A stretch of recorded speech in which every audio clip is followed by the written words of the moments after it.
Good evening and welcome to Jewish Matters. We are in Exodus Unveiled, number 6, and Parshat Mishpatim.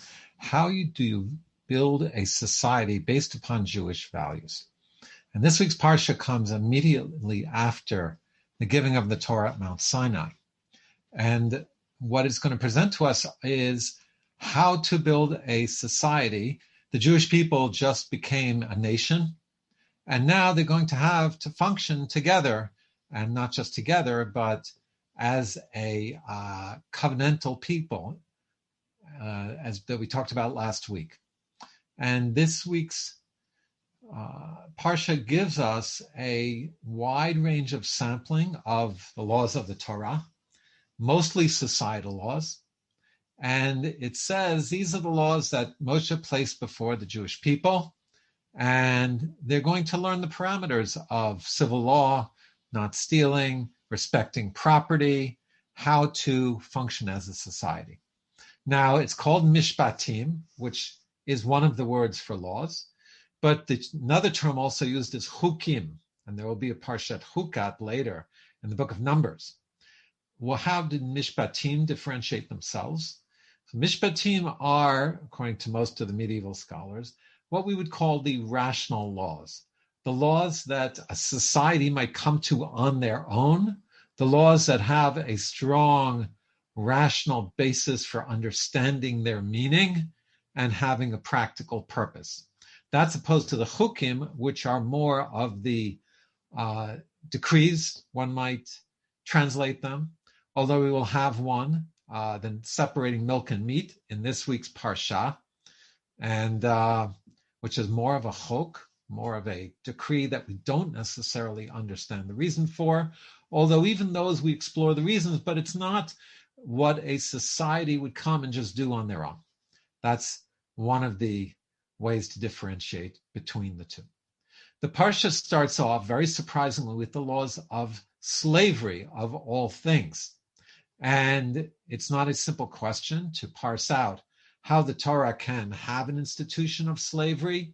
One way to understand it is this was not an ideal, but it was a reality in the ancient world.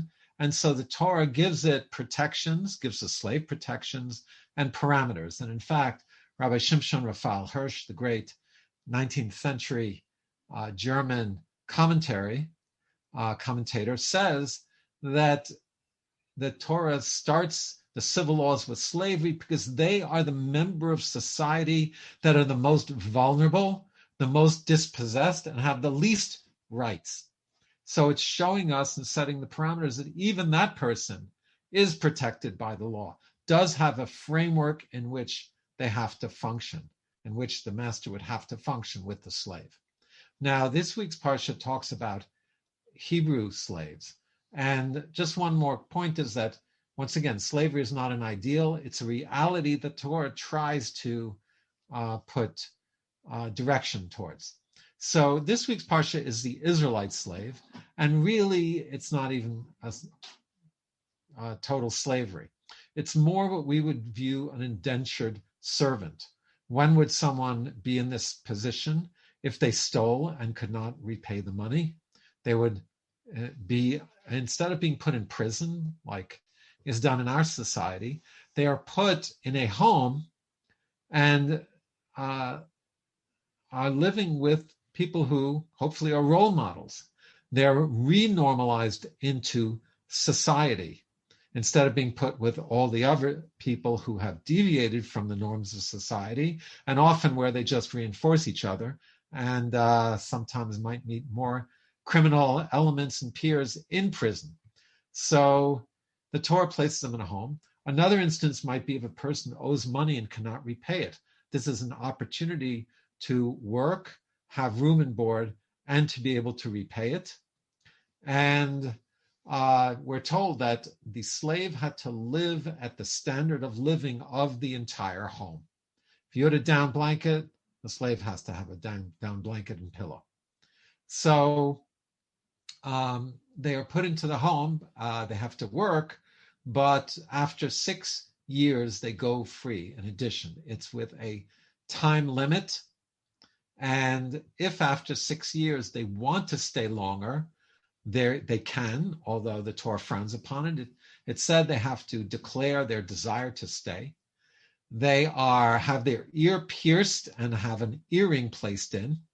And the Midrash says that the ear that heard God say at Mount Sinai, I'm the Lord your God, has now compromised itself and has to listen to a human master. So in a sense, giving up one's autonomy is a compromising of one's relationship to the Almighty. That's the way it's understood. And then they would stay until the 50th, the Jubilee, the 49th, the 50th, the Jubilee year.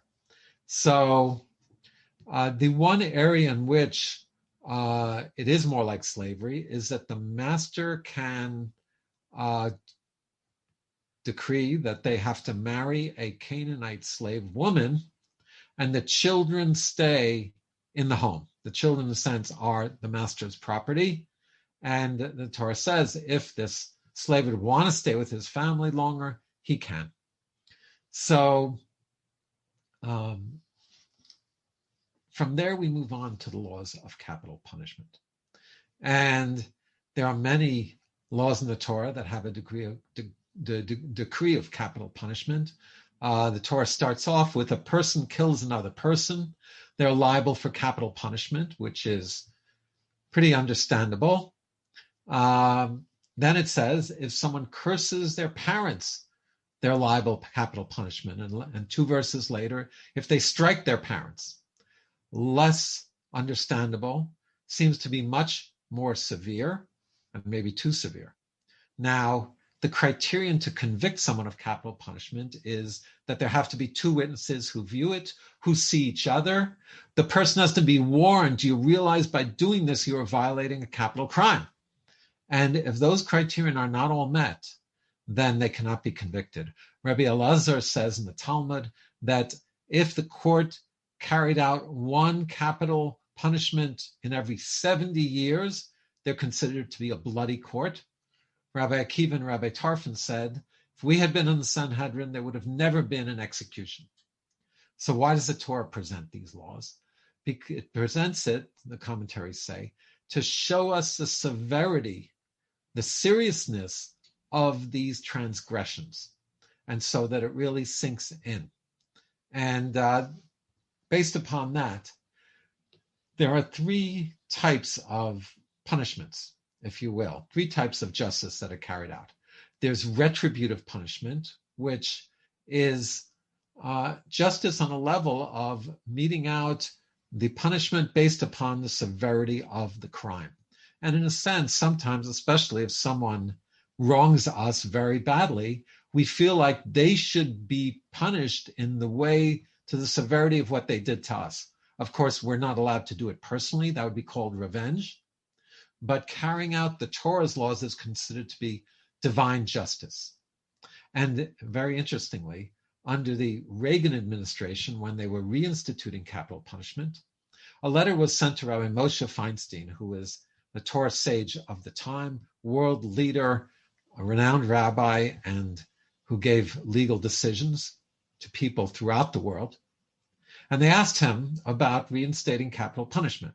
And what he said is that while, yes, normally in the Torah there is, or in the Bible, it is there, and it is part of the justice system. But what he said is very interesting. He said, in the Torah, the judges are picked based upon their integrity and based upon their knowledge and based upon their moral fiber. And we'll see more about that later. But he said, because in the United States, judges are political appointments, elected, you don't have a criterion to have judges to guarantee their integrity. I mean, there's never guarantees, but at least they're not even picked necessarily for that criterion. And in such a setting, it should not be instituted. And one also wonders whether behind that was also the idea that as divine justice, it might be carried out, but not as human justice. Okay. Now, the 2 other categories of punishment besides retribution are punitive punishment, where you are punishing the criminals so that they get a message. And there, one would view that you give them the least amount possible of punishment, but that will still have an impact and effect upon them. And then the third category is deterrence, which is a societal consideration. You make an example of the person so that other people won't go and start committing such crimes. And deterrence is a very interesting category because the king could exercise police power, arrest people, put them in jail, and even to the point of bringing them to death if he considered that they were such a grave danger to society. So something to think about in terms of justice in the Torah's justice system.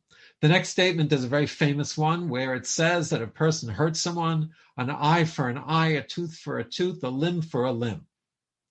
And this has been very misunderstood because it goes on to say that, first of all, the oral law tells us that this was never carried out literally, that this is understood that they should pay a fine commensurate with whatever they did to the person. And it's very interesting that in the next law, it talks about an ox goring a person. And there also it says, if you have an ox who's already gored, who the master should realize is a danger, and he kills someone, the owner is killed because his ox killed someone. Is he a murderer? So the oral law says, once again, no, he's not killed. He has to pay commensurate to redeem his life back. So there you see, and in other contexts of eye for an eye, that it was referring to monetary payment, not a literal statement. Okay. So speaking about oxen, the next category is damages. And it's very interesting because I started to think that in the general society school system, our children or even college students taught simply the laws of not stealing, of not causing damages to other people's property, of not harming another person. I don't believe it's universally taught. I don't know. I didn't have civic studies when I was in school, went to a private school, and in college, it's certainly not a required reading. History of Western Civ might be. In the Torah, these categories are required reading. And, every once in a while, someone says, oh, my iPhone was stolen. And it just blows me away that someone go and steal something that isn't theirs. Now, of course, it's understood people who are destitute are desperate, but often it's not even people who are destitute. People see something lying around, they just take it. And it shocks me. So the Torah starts at the very basics. So if someone causes damage to another person, they're held accountable. But not just direct damage that you would do, knocking over a person or hitting them, but even your possessions. So the first case is a case of an ox. An ox causes damage. It's not indirect. You can't control it. It's erratic. So there's two levels. If it's an ox that has never done this before, it's a less severe punishment. If an ox that has done it before, we just said, it's much more severe. You're held much more accountable, and it's understood. In general society, I know in New York where I used to live, if someone's dog attacked someone, I don't remember if it was 2 or 3 times, the dog had to be put down. So I once was almost bitten by a dog, and I tried to call the police and report it because this dog obviously might cause hurt to more people. The second category is digging a pit in a public thoroughfare. And this is a controlled situation, but you're more passive. Your property is not actively damaging someone. So you might think, well, let them watch out. Look where you're going. But here, no. Well, we also say that you caused this, you dug the hole. So it's not your property necessarily, but it's secondary causation. You're held liable. And the third category is direct personal damage. The fourth one is lighting a fire. And here you might say, well, I light the fire on my property. It goes on to yours. That's not my fault. The fire has a life of its own.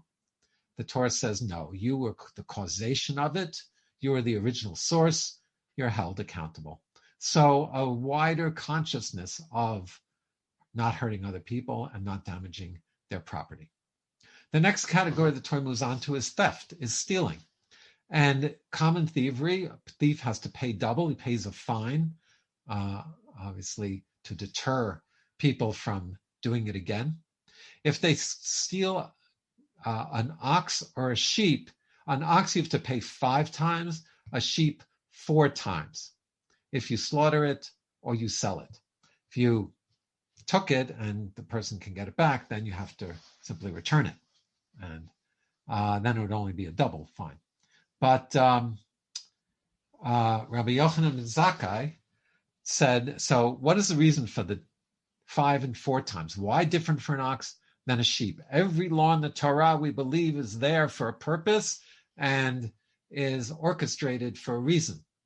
So the scholars try to dig deeper into those reasons. In the Talmud, Rabbi Yochanan ben Zakkai proposes that you see that the Almighty respects even the dignity of thieves. When you steal a sheep, how do you steal it? Not that I knew this. You put it on your shoulders, whereas a cow you lead off. So he's already degraded himself somewhat, so he pays less of a fine. Rabbi Meir gave a different reason. No, he says an ox is used also for labor as well as for the milk and for the wool. So because the person is losing the labor of the ox, you have to pay even more. And Maimonides in the Middle Ages gives a reason that these are animals which are most commonly stolen. They're spread out to pasture. Sheep are actually shepherded a little more carefully, but cows can graze very far on their own, so the Torah protects them, gives a special protection for them. And the other thing we have to realize is that these animals were the mainstay of people's livelihoods. They gave milk, they gave meat, very important resource. So all of this shows, says Rabbi Munk, that the Torah takes into account ethical, psychological, and pedagogical factors. That's really what we're seeing in the wisdom of all of these laws. The next category of theft is a burglar who enters your home. And there are 2 categories. If someone comes secretly, which means at night, the Torah says you shoot first, ask questions later. They break in during the day when the sun's out, you first investigate. If you hurt them, you'll be held accountable, unless, of course, they're going after you. So why the difference? So what the Torah says is that, what the commentaries say is that at night, the thief knows that you're home, and so they are ready to be violent with you to get what they want.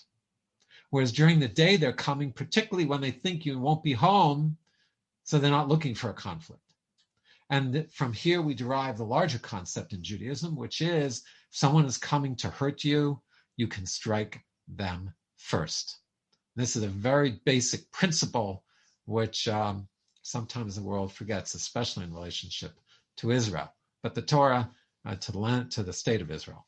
But the Torah is very clear that you can use force to protect yourself and your property, even with the taking of life, should your life be in danger. So we move on to property laws and someone who is a custodian, who's a guardian, who's watching your property. So here it also depends on the category and the position. If they are not paid as a guardian, then they're less liable unless they're negligent. If you say, hey, can you watch this till I come back? Now they're not getting paid, so they shouldn't be held more liable. But if something happens, they are asked to take an oath to make sure that they didn't do anything to the property. If they're paid guardian, or if they borrowed it to use it, then you're more responsible, even if it's not negligent. So based upon the responsibility is the accountability. That's really what it's saying. And the next category of laws starts to, interestingly, flips back away from societal rational laws to laws I would call of morality. Laws but more between man and God, so to speak. The first one is sorcery, which is forbidden because either it's a belief that there are other powers besides God, even if it's a foolish belief, or according to some who say sorcery might actually work, it is manipulating those dark side powers, and the Torah does view it that way, the forces of impurity, to bring about certain results, and that is forbidden. So either way, it's forbidden. The next category is the prohibition of bestiality. And the Torah does intermingle moral laws with ethical laws, so to speak. And this would be the ultimate lowering of a person to what we use the term person's animalistic side. So this debasing of the person is also very severe offense. And the third category is not bring offerings to other God. Now, why is that so severe? Because the Torah views that its ethical laws between man and man come from a foundation of a belief in the divine, that this is a higher morality. And if that breaks down, then eventually the ethical laws will break down as well. The Torah does not believe that ethical humanism can have a lasting foundation which will remain strong. Okay, the next category is back to social justice and ethics. And here the Torah says, be kind to the stranger because you were strangers in the land of Israel. Sorry, in the land of Egypt. And obviously it's showing an empathy because we had this experience, even we didn't personally, but our ancestors did. And they might have even gone through that experience to teach that lesson. On the eve of our empowerment as a people, we were at the most disempowered state of slavery. And there's a commentary, some commentaries say that 36 times in the Torah this law is mentioned. I haven't counted them, but it's even mentioned once later in the same parsha. The next teaching is not to exploit the widow and the orphan, once again, those who are the most disempowered in society. And it says, Torah says something very powerful. He says, God says, I will hear their cry and you will be attacked by your enemies and you will become widows and orphans. Your family members will become widows and orphans. So there we have the idea, not the vengeful God of the Old Testament, but a Torah that is telling us that committing these terrible offenses would be have the severity of being punished with the severity of what a person did. That's really the message. Then the next category of social laws is do not charge interest, which really is for a whole talk in and of itself. But we know that when people start borrowing money and they get in debt and then they can't get out of their hole, it becomes very debilitating, and someone with money becomes richer. Now, money lent in the right way can, of course, stimulate an economy, and there are certain legal structures set up through partnerships or through the courts where money can be lent, especially in business situations. But it's actually later in the Torah going to be said that it's a mitzvah to lend money to those who are destitute. Okay, now laws of justice. It says, do not follow the majority, the evil majority, to pervert justice, but do not favor a destitute person either in their grievance. Why? Because if you warp the law to the poor person, then the law no longer has teeth and it can be warped for the rich person as well. So the law has to be followed. Don't distort it either way. And later on, we're going to also say that a judge cannot take a bribe. Why? Because it says that bribery blinds the eyes of the wise and distorts the words of the righteous. Why do you need two statements? Blinding the wise and distorting the words of the righteous. So Rabbi Dr. Avraham Twersky, of blessed memory, who just passed away, a noted psychiatrist, and substance abuse therapist,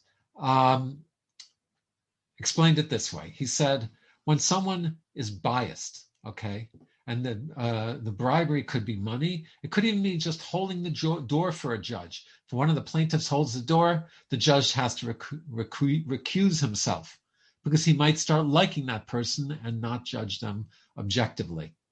So it says there that the two ways a person warps justice is how, and their judgment gets warped, is through denial, which is blinding the eyes of the wise. We just ignore it or don't look at it or try not to think about it and ignore a part of the picture. Or rationalization, which is warping the words of the righteous. So we come up with rationalizations, justifications, and that is a distortion of justice. And so we have to be very careful about having such bias. And once again, even to favor the rich person in a court case who might be inclined to get on their good side, or to be overly righteous and change the law to overly protect the poor and disenfranchised person. Then it says you have to do justice even to a person who's your enemy. If you see your enemy's donkey lost, you have to return it to him. And if you see someone who you hate and their donkey is buckled under his load, you have to help him pick it up. There are two insights into this. One is the Torah's sensitivity to not causing pain to animals. Don't let your personal hatred get in the way of basic decency to this animal. And also it says you have to pick it up with him. If he doesn't make effort, you don't have to. But if he does, you do it with him. And they say, if two people aren't getting along, what's the best way two workers aren't getting along? Give them a project to do together. It'll rebuild the bridges. Then the Torah says to just distance yourself from a false word, which is a very involved topic because it doesn't absolutely say do not lie. The Ten Commandments is not giving false witness, but sometimes you have to not share the whole truth or even veil the truth to not hurt a person's feelings. There are other settings where there are reasons why one has to do that for another time. So the next law is in the courts.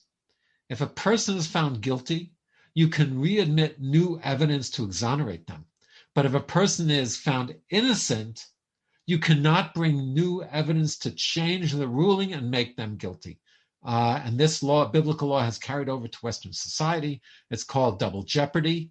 And so we're always favoring the person, the idea of someone of innocent until they're proven guilty, also very much the basis of the Torah. The final category here is going to be what I would call national religious law. Once again, it says, do not oppress the stranger. Then you have the law of the sabbatical year, the land lying fallow, and poor people being able to eat fruit from any orchard on that year. Then you have the Shabbat, where it says, even your servants, your slaves, no one should be working, even your animals.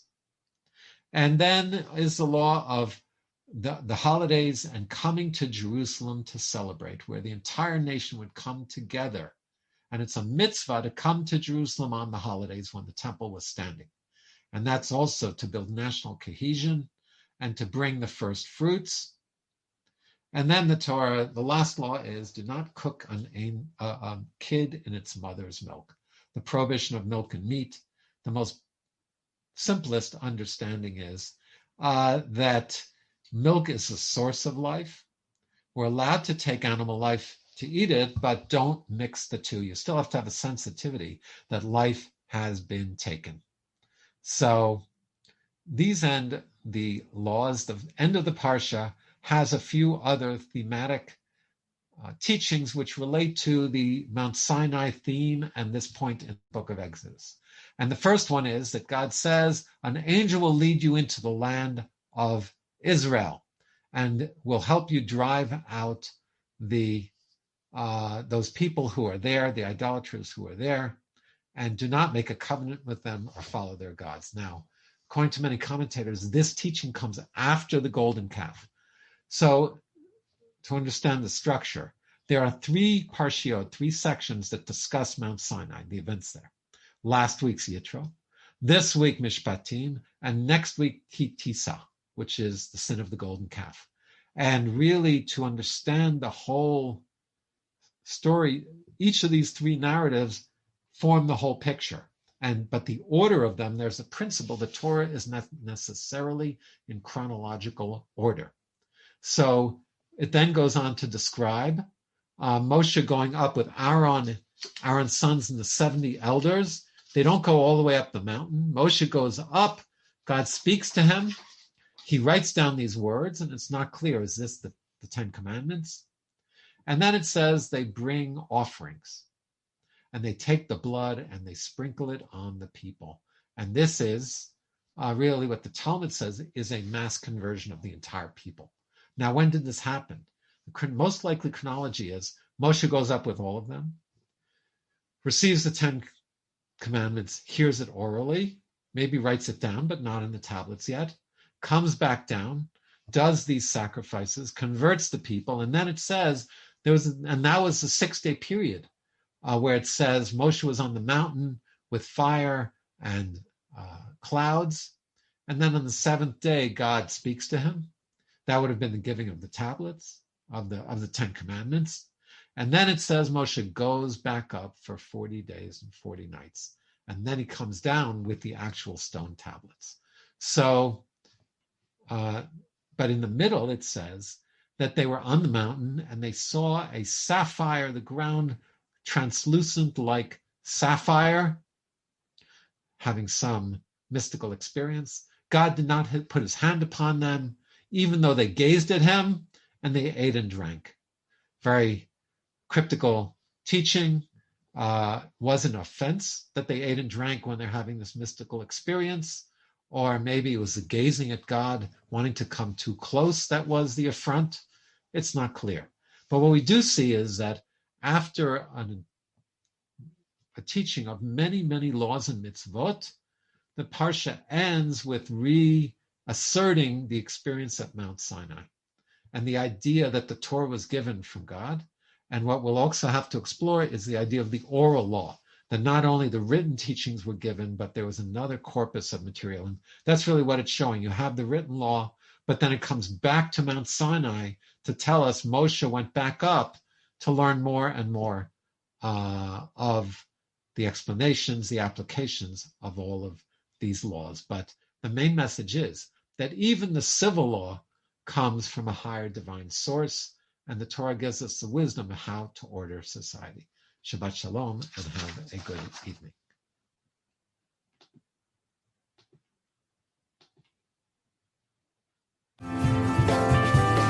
You're listening to Jewish Matters with Rabbi Jonathan Feldman.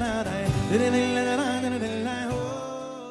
evening and welcome to Exodus Unveiled. And tonight we're doing our second part of Parshat Mishpatim, of our 6th installment. It's said that we are called the people of the book. And actually, there are 2 books.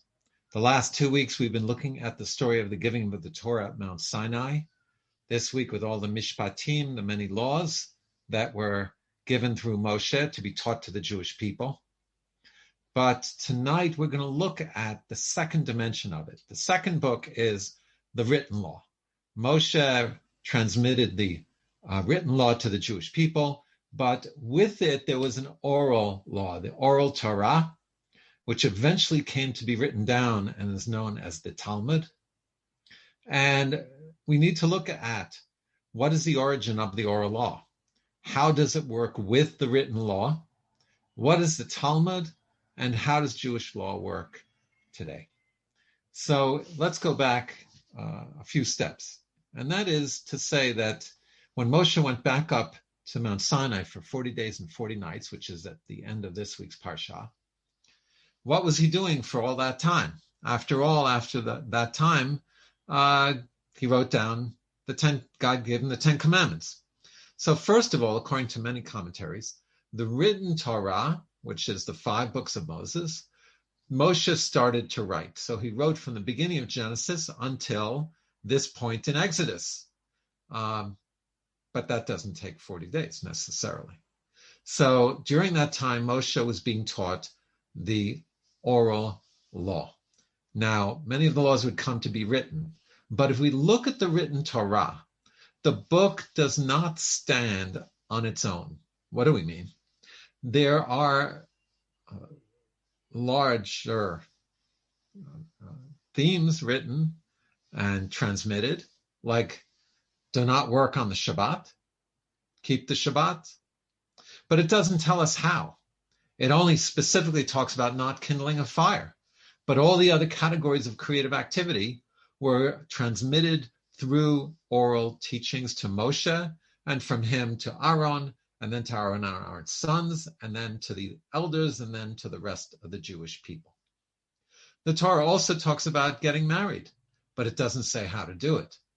It says to slaughter an animal in the way in which I will show you, but nowhere else in the Torah are we told how. And that is a key phrase because it indicates that there is going to be another body of knowledge, but that it hasn't been given yet. There are other times where the Torah uses vague terms. Put a sign or frontlets between your eyes and a sign on your hand. What kind of sign? It doesn't tell us. The tefillin are part of the oral transmission. And then it tells us to slaughter as well, to be fruitful and multiply. But it doesn't define what that means. The Talmud has a debate. Does it mean 2 children? How many children? 2. A boy and a girl? Or do 2 boys or 2 girls work? So all of that is discussed in the oral Torah. And finally, another example is laws that clearly are not meant to be taken literally. Do not cook a calf in its mother's milk from this week's Torah portion. How many people are going to cook a cow exactly in the milk of its mother? So it's extended, we understand, to any milk and any meat. That is the oral teaching that accompanied it. So in a sense, the Torah are the notes, are the chapter headings, and the oral law is the actual text, the actual body of the of knowledge. And it's almost as if a professor gave out his lecture notes and you never attended the lecture. So the lecture notes are the general categories, but not the details and the understanding of how they work. So this oral tradition was passed down from Moshe, as we said, and in the times of the Torah itself, you had the 70 elders, and you had other judges. We talked about that in the beginning of Parshat Yitro.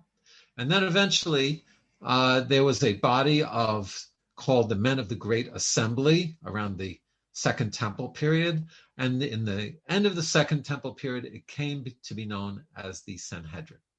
And the Sanhedrin focused, in a sense, as a Congress legislating law. And in a sense, one can say that the Torah is the Constitution, and the oral law is the legislation that builds upon, interprets, and understands that Constitution. Now, like Congress, the rabbis also could legislate new laws. But these are specifically rabbinic laws, like the holidays of Hanukkah and Purim. Those are rabbinic holidays. They're not found in the Torah. But in the Torah itself, it tells us to follow the teachings, the guidelines, and the laws of the rabbis. That the Torah itself sanctions the rabbis to not just interpret the Constitution, so to speak, like the Supreme Court would, but also to legislate and pass laws like the Congress would. So it functioned as both of those bodies. Now, why would you have an oral tradition? Why not write it down? So there are many different dimensions to this. One is that when you have an oral tradition, it forces you to study with a teacher. Why is that so important? So first of all, it's so important because according to the Torah, studying Torah and living Torah is not just a transmission of knowledge. Integral to it is how to live it and the personal character and qualities that are needed to live it and to improve our character traits, to work on ourselves. And when we learn directly with a teacher, a master, we learn to emulate, we learn from their behavior, not just from their teachings, but even to see how they act and how they carry out their lives and how they carry out their teaching. Also, from an oral tradition, you're much less likely to make mistakes. In the age of texting, we understand that well. You try to communicate with emails, you communicate texting, and sometimes there are gross misunderstandings. When you're face-to-face with someone, there's intonation, there's body language. You see when someone doesn't understand. You can respond to them. So the give and take, and Torah study is done with a chavruta, with a study partner. You walk into a Jewish study hall. It's not like a silent library. It's roaring with energy and with conversation and with debate. And the debate also leads to greater understanding and to more Torah. It also gives the opportunity for the knowledge to be more fluid and more open to interpretation. So these are all the advantages of having an oral tradition. Now, what happened? So in the times of the end of the Second Temple, when the Romans destroyed Jerusalem, the Sanhedrin had to flee Jerusalem and move to Yavne, near there. And Rabbi Judah the Prince realized that a massive meltdown of the Jewish people was in the process of happening. Many Jews had been taken to Alexandria, to Egypt and North Africa. Jews had been taken to Italy. Jews were fleeing to Babylon. And he knew that if there was not one central teaching, that different communities would start to develop more and more their own teachings, their own Torah, so to speak. And so he felt like it had to be written down and centralized. And this was very radical because the Torah specifically prohibited it. But he overruled that. There is a verse that says that in a time, there are certain times where you have to act for God, even suspending some of the laws of the Torah for the greater good of the community. And so that's what was done by the leader of the generation, and perhaps the leader of the millennia of Jewry, Rabbi Judah the Prince. And he started to collect all of these collections of different rabbis' teachings. They were all edited and redacted, with many of the disagreements still remaining, which is also part of what gives the life to the oral Torah. Like the Supreme Court, where the minority opinions are noted, it gives the full richness of the depth of the debate and of the discussion of the understanding. So another advantage to the oral Torah is that you can hear the other side as well, and that is preserved. So that's why the Talmud, which was written down, so the Mishnah was written down by Rabbi Judah the Prince around the year 200 of the Common Era in Hebrew in the land of Israel.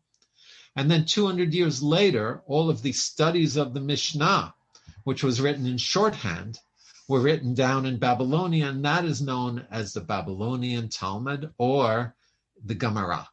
That was written in Aramaic, which is very similar to Hebrew, but same letters, some different words, a lot of Hebrew. Like Yiddish, Hebrew letters, different language, but Aramaic is even closer to the Hebrew. And so that is the body of knowledge that is studied as the repository for the oral Torah. There is a Jerusalem Talmud as well, but it's much less studied. Now, some people will say, yeah, okay, well, the rabbis wrote this down, but how do we know it goes back to earlier traditions? How can you prove to me? So archaeology, once again, has given us very interesting finds. The ketubah, the Jewish marriage document, is not found in the Torah itself. It's only in the oral law. And we found from the 5th century BCE In other words, hundreds of years before the Mishnah, 700 years before the Mishnah was written down, you had a ketubah. You had this aspect of the oral law. In the 3rd century of BCE, you have documents which cite the destruction of chametz, the destruction of leavening before Passover. Also, rabbinic interpretation and understanding of the Torah text that removal, tashbitu, is actually destroying. And you also have, from the 1st century, mikvaot, the immersion in water to purify, and you have tefillin that were found from the 1st century of the Common Era. Also, dimensions only found in the oral Torah and found 100 or more years before the writing down of those documents. So there are the Mishnah was arranged topically, agricultural law, laws of marriage, laws of property and damage and courts, the laws of the temple and impurity, and the laws of the holidays, and in 6 sessions. Now, in the Talmud itself, there are different categories of law. So you have laws that can be what we call doraita, from the text, that are written explicitly in the Torah itself. Then you have laws that were given to Moshe at Mt Sinai, although there are very few that were not written in the Torah at all. Then you have rabbinic expansion or interpretation from the verses, from an extra word in the verse. Then you have, an example is from the biblical text, it looks like you might be fasting Yom Kippur on the 9th and the 10th of Tishrei, 2 days. But the rabbis show by understanding the verses and interpreting them that really it means to eat the day before and then to fast on Yom Kippur. So we have written laws, laws given to Moshe at Sinai, laws learned through the principles of interpretation, which were given at Mount Sinai, the principles were, and some of the applications. Then 4, you have rabbinic enactments, which are, for instance, praying 3 times a day. We talked about Hanukkah and Purim, the holidays. And then the 5th category is rabbinic decrees, which says make a fence around the Torah. So, for instance, don't eat milk and meat. The rabbis took chicken, which was not considered to be meat, and put it in the category of meat. Why? Because they were concerned. If people ate chicken, they would mistake it for meat, and then they would think they could eat milk and meat. So that's the last category of rabbinic decrees. Now, the final note is, you might ask, how could the Torah speak to certain things in the modern world? In other words, today we have electricity. And the question is, how do we know, is it use of electricity on Shabbat? Is that a transgression of working on Shabbat when there was no electricity back then? Using timers for electricity, using an elevator that's pre-programmed. How do we know what those laws should be? And the way that the Torah works, the Talmud, is case law.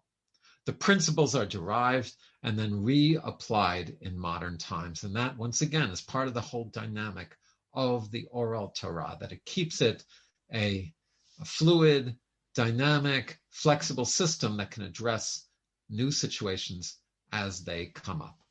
And so